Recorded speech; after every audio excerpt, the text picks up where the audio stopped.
A lot of Vikings fans, myself included, thought that Kyle Rudolph was on the outs with the Vikings last season. He was quickly becoming the corpse of Kyle Rudolph, a.k.a. the corpse of Jimmy Graham. He has ceased to be, right? Even though he was coming off a pretty nice season, first year with Kirk Cousins, 64 catches, 634 yards, 4 touchdowns. He was due to make a $7.25 million salary that had zero goose egg, D'Angelo Russell guaranteed, and the Vikings just drafted Irv Smith Jr. in the second round, and he was due to turn 30 in November. So we're like, okay, Rudy, it's been real, it's been fun, love the hamburger helper gloves, but deuces. See ya. Have fun in New England. Enjoy some chowder after the Vikings trade you for a 4th-round pick to replace Gronk, right? That was going to be the scenario. Then Spielman gave him a 4-year, $36 million extension, make him the second highest paid tight end in the league behind only Travis Kelce. And we're like, okay, did not see that one coming. What?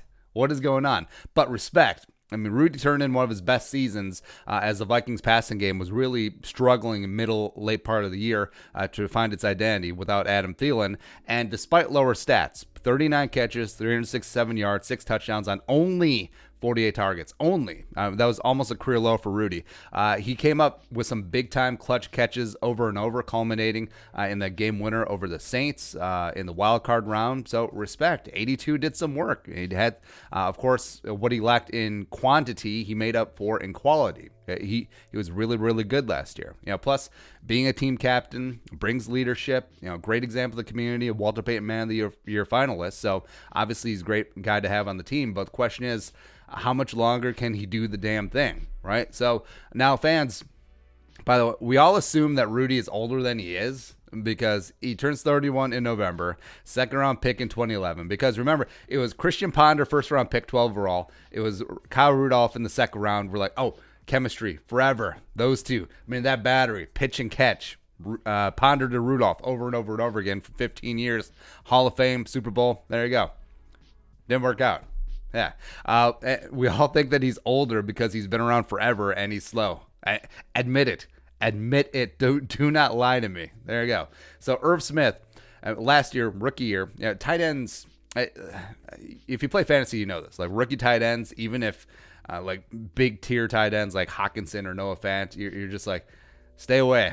Stay away from rookie tight ends. But Irv had a decent rookie year. 36 catches, 311 yards, 2 touchdowns on 47 targets. Now, 47 targets, it's one less than Kyle Rudolph.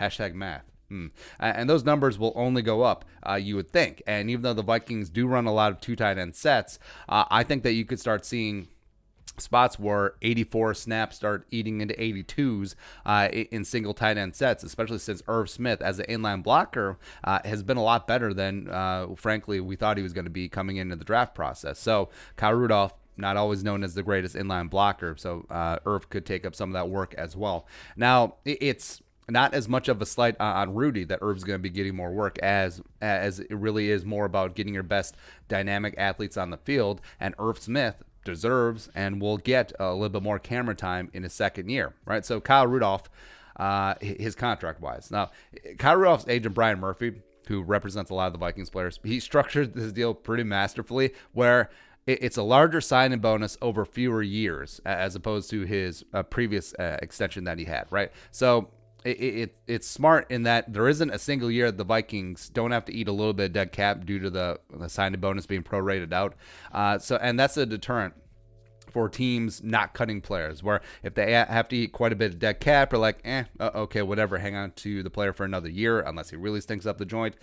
So it's really smart that the way that they did that. But if it really is the Irv Smith show and Rudy is not playing like a top 4 pay tight end, like he's being compensated now, he's tied for 4th with Rob Gronkowski, averaging $9 million per year, which, Vikings can cut Rudy, free up $5.1 million in cap space in 2021 while eating $4.35 million dead. So I think he's quasi-safe for 2021 as the Vikings still want to stick with heavier personnel. I don't know about Gronklin. We do believe in marrying the Marion Barbarian, Brandon Dillon, and Irv Smith. He's ready to shine as tight end 1.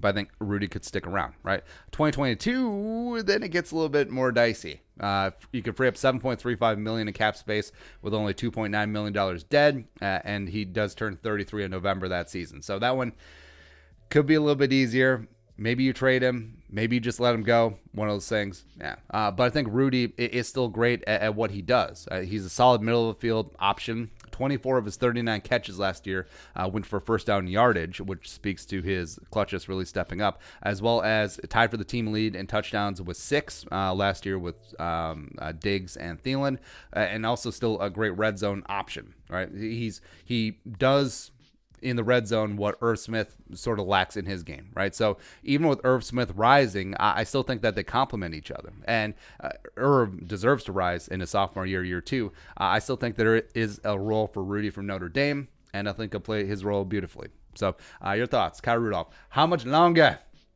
can he do it? Let us know in the comment section below. Subscribe for daily Vikings takes. Want to support the work? Pull us on the Venmo. Please give us a follow on social media as well. But until next time, Skull, production value.